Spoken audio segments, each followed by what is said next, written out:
Well, good afternoon and welcome to CBM Calling for Friday, April the 24th. We're so glad that you're joining us today for my conversation with Rici and Peter Anderson. Before I introduce you to them, I want to invite you to join us on Sunday, May the 3rd at 4 p.m. Eastern Time for a special Global Baptist event called Solidarity Sunday. You can join us right here on Facebook Live as well as on our CBM website, cbmin.org. So that's Sunday, May the 3rd for Solidarity Sunday. So let me introduce you to my friends this afternoon. Joining us today from Montreal is Rici. He serves as the Director of Youth and Family Ministries with the Union of French Baptist Churches, and he's also the Youth Mental Health Ministry Coordinator with the Chinese Christian Mission of Canada. Peter Anderson is joining us from Vancouver, where he serves as the Director of Next Generation Ministries for the Canadian Baptists of Western Canada. And Rici, Peter, and I, we all work together as a few of the members of the Canadian Baptist Youth Team, which is made up of denominational leaders from right across the country. I'm in Halifax, Rici is in Montreal, and Peter is in Vancouver. So we've got the whole country covered today. And it's been a ton of fun to work with you both these past number of years on the CB Youth Team.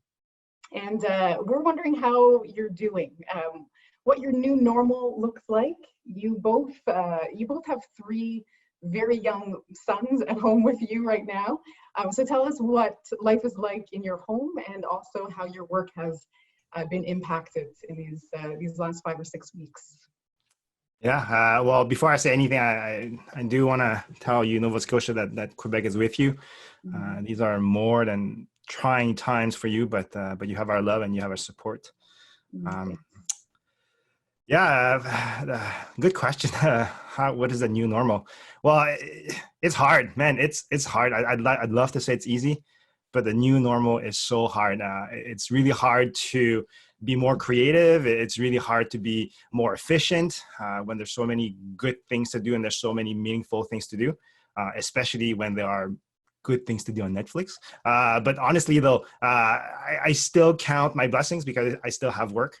And you know, maybe more work than usual because we do have to spend more time to reflect on how we can do things that will reach out people, that will get to people in these times of limited resources and limited access to everything, really. But you know, it is hard also producing more resources. I think I've been producing more things than ever. And you know, and this is all because we have to mobilize, we have to feed different people around us. And like you said, like, you know, add to that the three beautiful but exhausting kids in the mix, and you find yourself experiencing, or at least for myself, I'm experiencing like really intense moment of parenting. And my wife is a frontline worker in hospital, so that means, like, you know, like we had to sit down and figure out a way for me to manage my three kids and the different ministries I have. Luckily, she's able to take 1 week off in the week, 1 day off in the week, so that helps. But yeah, like, I mean, it's just really hard. So hats off to any parents who have to do this by themselves, and you know, before and after this, really. Yeah. Thanks, Rici. How about you, Peter? Yeah, for us, similarly to Rici, our kids are 4, 2, and 11 months, and they're little and they don't really understand what's going on. My 4-year-old likes to use the word virus often because he hears it a lot, but he doesn't know what it means. And for us, we're doing the best we can of being creative. Like everybody, we rely on ideas. You grab ideas and you run with them at home, cooking interesting things you've never cooked before, doing more dishes than you've ever done before, and trying to create a safe space within the family for our kids to thrive as best we can. And I think for me, thinking about my friends who live alone, we've got kind of a little community here within ourselves, and that's incredibly life-giving, as stressful as it is at times with kids. But for everybody who lives alone, just know that I think I recognize how difficult that is, and that hopefully you're able to reach out to people to be supported, because that isolation is a very, very difficult thing. As far as work goes, it's difficult having to cancel stuff. I think anybody in leadership right now, especially youth programs, no large gatherings. In Alberta today, they just passed regulations that there will be no gatherings above 15 until September. Oh. And so that's the reality. That means none of our camps will be running and all of that. So shutting down so many things can be just discouraging at times. There are lots of opportunities, ministry opportunities and opportunities for conversations and support of our pastors, but it's sobering. Especially youth have had things like their grads canceled, or they can't see their friends, and all of those things that come with being young and not and feeling invincible, yet we have to be responsible as well. So it's a tricky time for sure. Yeah, absolutely. Peter, you and I were supposed to be at an event this summer that you direct called Serve in Whitehorse, and so that's not happening, of course. And our Canadian Baptist Youth Team was supposed to meet in June in Toronto for meetings, and that's not happening. So certainly a lot of our work is being canceled or postponed. But both of you work regionally as well, so I know a lot of your work has already been online in this format as you equip churches and work alongside churches too. So tell me specifically, what are you hearing in your region? How are youth leaders and youth ministries adapting, and how are they continuing their work in this pandemic world? Yeah, I think for us, for a lot of churches in Quebec, everything ranges from like churches who are still in this 6th, 7th week of confinement, trying to figure out how to do things online, how to do things over the phone. And then on the other side of the spectrum, then we have churches who are like, meeting twice a week and have like weekly challenges with the kids and live games. And so I think everything for us ranges between that. And we have some groups are way ahead of the game and sort of like in the second, third iteration of full on like, engage online ministry. And so, for like, we have, for example, one of our churches in the French Baptist Union who has a weekly online Instagram chat group where the youth themselves challenge each other with discipleship challenges. And then they meet on Sunday night where they have, like sort of a catch-up time. And then they'll have like a mini exhortation and a discussion, and then they split off into groups, like Thank You Zoom groups. And then they divide into small groups, they share for a bit, they come back together. So, it's pretty amazing to see that some groups were able to turn around and get connected quickly. Some of those groups like have even start thinking or responding by thinking about the post-confinement time and saying like, can we actually gain terrain in this time of confinement with the kids and disciple them more? And so some kids have even done more mentoring at this time, sort of targeted some of the youth that had good aptitudes for leadership or serving, and sort of invite them to lead programs online for their peers and whatnot. For the mental health team that I'm part of with Chinese Christian Mission, we've had, I think at the end of March, we had a webinar for the youth across the country, and we even tried to like sort of randomly divide kids who came from different parts of Canada to have small group discussions and stuff like that. And so it was really, really helpful for them. It was really helpful for us as a ministry to figure out how we can do the next series of things. So we've learned tons, and we're actually now preparing a series of this time, like learning from our mistakes, like smaller events. So 20 people max on Zoom. Sort of thing, and talking about mental health topics like, grieving, like, well, Peter was talking about it before, like grieving the loss of graduation and prom, and, how this is actually a rite of passage that a lot of, senior highs will not experience, and they're grieving over this, or, having topics about navigating the sort of the relationship shock of the youth finding out how shallow and how temporary like their friendships were. Because now they're distant and they're realizing, oh, these were not really real friends. And topics like that, or maintaining positive mental health fitness and how to be there for others. So I think obviously a lot of the discussions are gearing towards how to live with this time. And then it's interesting to see how how many platform and how many venues there are to actually carry out those things. That's pretty cool. Mm-hmm. Thanks, Rici. I so appreciate your voice in that, and especially all the work that you do around youth mental health. That's fantastic. Peter, before you answer, I just want to invite people in the chat section there to let us know if you work in youth ministry. Let us know how you're connecting with youth in your community, what that looks like, maybe what some of the wins are and what the challenges are in that. Peter, give us an update on your region in the West. Yeah, in the West, we're really spread out geographically, and that creates an interesting piece for us from BC all the way through Manitoba into the Yukon and the territories. And so it's not unusual for our churches to feel disconnected from one another, but one of the cool things that's been happening is that our churches are connecting with one another more so than they were before.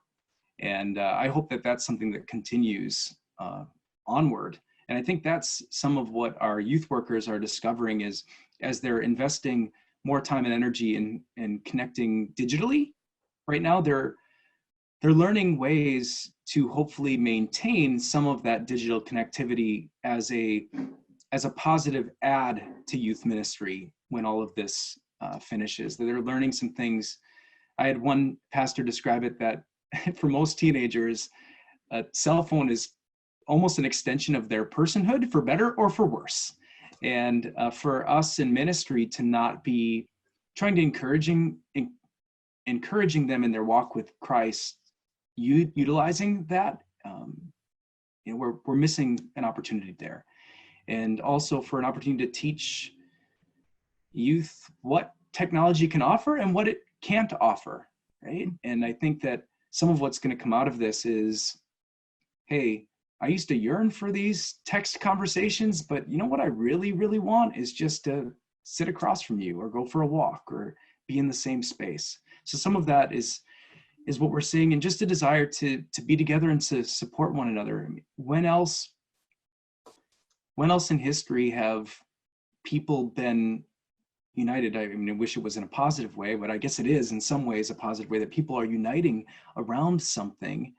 And it's opening up really interesting conversations with youth around, God, where are you in the midst of this?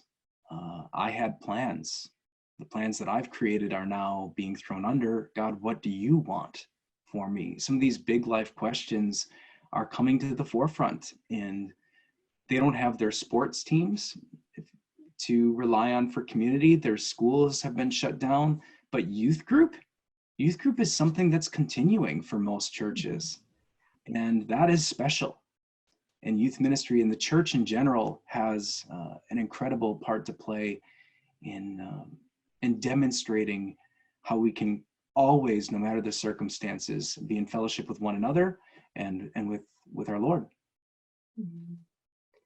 Yeah, thanks, Peter. Those are really great observations. Yeah, just want to say, acknowledge a few people here on Facebook.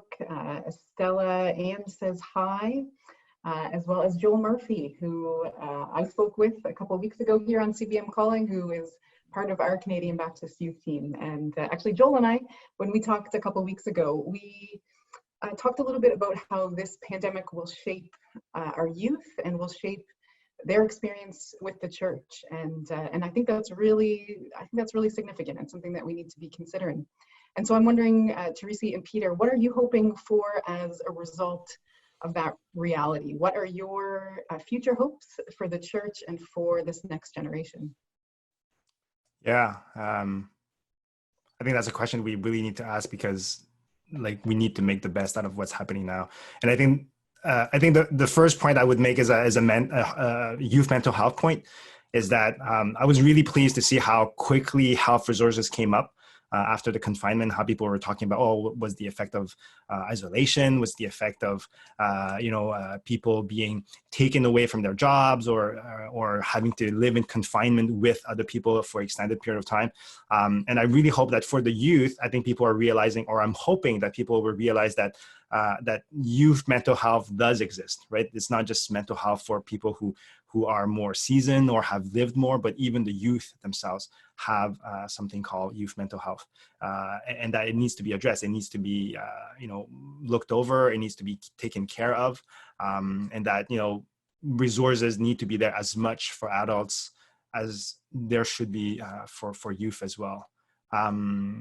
Another thing I can think of is that I think this whole social distancing and confinement context is really exposing, in the youth ministry context, it really exposes how heavily, lightly, or completely disconnected our youth leader and our youth ministry is outside of the regular meeting. So like on the 5-6 other days of the week. And I think, it was a concern, but I think it, like Peter's saying, like youth groups are still going on, and this is, like all praise to God. It's encouraging to see that all the youth leaders, all the youth ministries are motivated, to not only maintain, but I think through this course of time, like all the groups at some point will say, I'm not happy just maintaining the youth group. I actually want to deepen it. So I think that's something that we'll learn from this, and that we'll learn that, we need to deepen youth ministry at all costs, no matter what the means.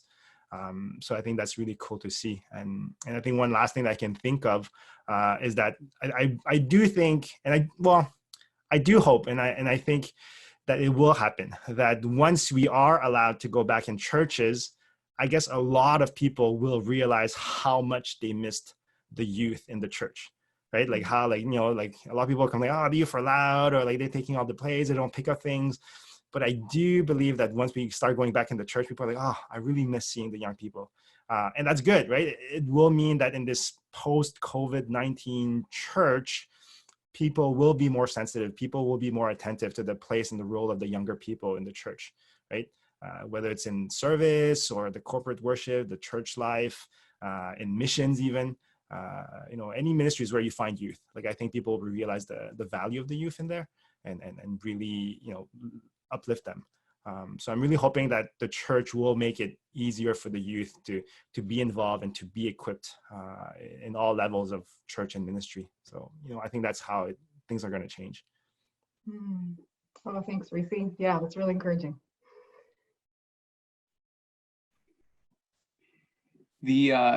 I can give a little bit of a shout out to our youth workers. Maybe one way that it'll go back to normal eventually is that youth workers and youth pastors will no longer have to double as technology experts, which I'm having conversations with all of our youth pastors who go, yeah, my job description didn't say live service generator or Zoom technician, but that's what my church is expecting me to be right now. So that's what I'm doing. And I get a kick out of that, because it's like, if you're under 40, you must know the ins and outs of every piece of technology. And so they're having that extra burden. So it's kind of a joke, but it's actually pretty serious right now. Absolutely. Oh, Peter, we were on a call this morning and I was talking about, I miss the days of the overhead projector. It was just a simple time. Yeah. The worst you could do was get it on backwards, and then you just flipped it. But yeah, it's so true. We're all learning this very quickly. Go acetates. Yeah. Exactly. But on a more serious note, as I think about North American culture in general, we can be pretty individualistic and self-centered. And one of the things that, particularly for youth, that they're having to wrestle with in this time is how, whether you like it or not, your actions impact the world around you. And really, that's how we should be living each and every day as followers of Christ, is that, yeah, I mean, we have freedom, but it's in relationship with God's creation, with one another. And I'm really hopeful that what can come out of this is that desire for community, to be others focused, to put the needs of that person that you don't even know on the street ahead of your own. Like social distancing, isn't that what it's all about? It's to say, I don't know if I'm sick or not, but I'm valuing that person's health, their well-being. Therefore, I will act in a certain way. And I don't want to lose that. I mean, I want to be able to stand closer than 6 feet to someone again, but I don't want to lose that desire for their good and for their well-being. which is what we're called to. And I'm hopeful that that sense of community, seeing ourselves as not just individuals, but as a part of all people that God has created, will be something we carry forward. Yeah, I agree. Thanks, Peter. I just want to acknowledge a few comments here in our chat. First of all, to you, Peter, Gordon says hi. We were all just in Costa Rica with CBM on a scent trip. Also a question here in the chat that I want to pose to you both. Someone asked, how can parents support youth ministries right now? We know that it's looking very different. What are a couple of things that parents can do to support, I'm going to say, our youth pastors as well as our youth ministries?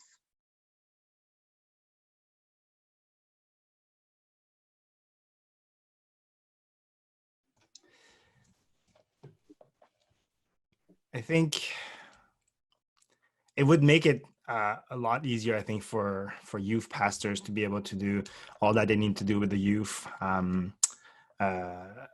online, if the parents knew what was happening when, and that if the parents would just make sure to clear the schedule, because I know a lot of the kids are busy with schoolwork, or like the kids will be busy during the day, and so they'll just be playing. Parents come back from work, and it's the schoolwork to do, and so they try to catch up, and it's it's a stressful time, and might not be the best time for the youth to join youth group online. So I think the how parents can support youth ministry is just to make it fit in the schedule. I don't want to say fit it around youth ministry. That's not the point. But I think.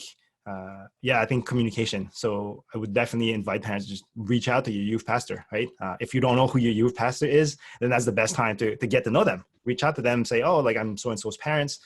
We want to ask you how we can best support you and what you're doing right now. I think that would be the first step to me. That's what comes up to my mind, right? Mm-hmm. And I'll build off that, Rici. Yeah, that's where my mind was going, is our youth pastors right now, or church leadership in general, are almost, not that it's not this way on other times, but are being looked to as sometimes as content generators or event planners. And what can be lost in that is that our pastors, our youth workers have, they're at home, they're isolated. Sometimes pastors are expected to be almost above these types of things, yet that's not the reality. And for a parent, I served for 11 years prior to this role as a youth pastor, and it was incredibly meaningful when a parent would come up to me and say, Peter, how you doing? How you doing? Can we pray for you? It didn't happen often, but when it did, it was incredibly meaningful. And so my recommendation to parents would be, reach out to your youth workers, your youth leaders, and say, we are so grateful for you. Thank you for what you're doing. This means the world to our kids. How can we support you? How can we pray for you? And that is a wonderful place to start. So Rici, I can echo that strongly.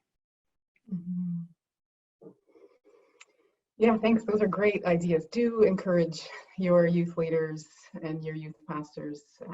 It's a difficult time indeed, and I've been impressed as I've watched how quickly our youth ministries have moved online and then helped the rest of the church get online as well. It's been seamless in a lot of our churches for sure. And yeah, having been a youth pastor as well, I always appreciated when a parent would come and just give me a heads up on what's going on in their son or daughter's life. As a youth pastor, sometimes you're only seeing them in a youth group setting, or maybe if you're able to pop into their school or a sports event or something. But parents, you are the experts on your son or daughter's on their life and what's going on, and so we love that heads up. If there's something that they're struggling with that we need to know, please let us know that. And just know that that youth pastors care so deeply for the students, so deeply. And would do anything to help them. And so we want to partner with parents. We don't want it to be, as Rici said, something that you have to work around as a family, but youth pastors want to work with parents and work with families. So please keep that communication open indeed. Thank you. Thank you so much, Rici and Peter, for joining us today. And not just a thank you for joining us today, but thank you so much for your passion and your commitment to the next generation, and your love for the church as we see it grow and engage this next generation. So thank you so much for your time this afternoon, and blessings on your families. I look forward to seeing lots of Lego towers on your Facebook pages and more forts as you build with your boys. Hopefully not too much more talk about the virus in your house, Peter, but we know that that kids do catch everything. My daughter, I noticed, didn't think she had heard too much. She's 4, but I noticed that all of her dolls had a cough and a fever for a while. So indeed, our kids are certainly listening. So thank you so much for your time. Thank you so much for having us. Oh, you're more than welcome. Hopefully we'll get a chance to talk to you again. I want to let you know that you can join us here on Monday, same time, 2:30 Eastern for CBM Calling. Jennifer Lau, Brenda Hawk, and Callie Hutton will be joining us here to talk about domestic and gender-based violence. That's here on CBM Calling on Monday. So thanks again, God bless, and have a great weekend.